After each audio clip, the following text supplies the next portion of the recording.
सब कुछ है नारद जी के पास।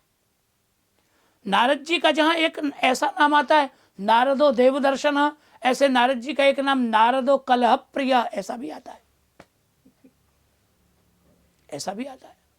अरे भागवत में ही वर्णन है, नारद जी ने सत्यभामा को भगवान के खिलाफ भड़का दिया। कल्प वृक्ष का एक पुष्प ले आए नारद जी और भगवान को दे दिया। रुक्मिणी जी पास में बैठी थी, भगवान ने वो पुष्प रुक्मिणी जी के केश में लगा दिया।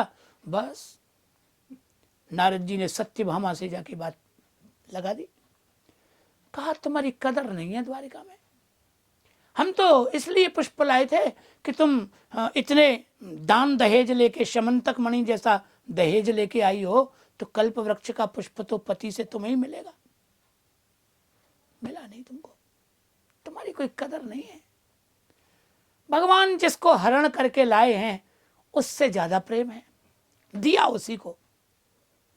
और सत्यभामा चढ़ गई, कोप भवन में चली गई सत्यभामा, ऐसा वर्णन है।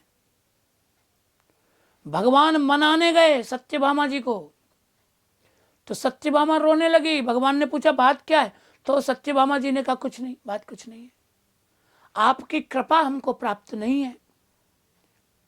भगवान ने कहा क्यों नहीं प्राप्त है, किसने कहा आपसे कि आपको हमारी कृपा प्राप्त नहीं है? तो सत्यभामा जी के मुंह से निकल गया, और यदि हमारे ऊपर आपकी कृपा होती तो कल्प वृक्ष का पुष्प हमको मिलता। अरे भगवान समझ गए, बोले नारद जी आए थे क्या? नारद जी आए थे। तो सत्यभामा जी ने कहा वो तो गुरु हैं हमारे, उनकी कृपा से तो हमको आपका ये कपट मालूम चला कि आप में भेदभाव है। भगवान समझ गए, बोले नारद जी की कृपा से ये दीप प्रज्वलित हुआ है।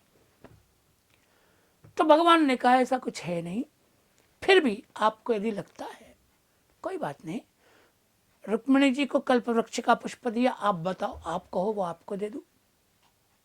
तो सत्यभामा जी ने कहा हमारे आंगन में कल्प वृक्ष ही उखाड़ के लगाओ तो हम प्रसन्न हो। तो भगवान को स्वर्ग से कल्प वृक्ष लाना पड़ा। तो ये सब नारद जी की कृपा है।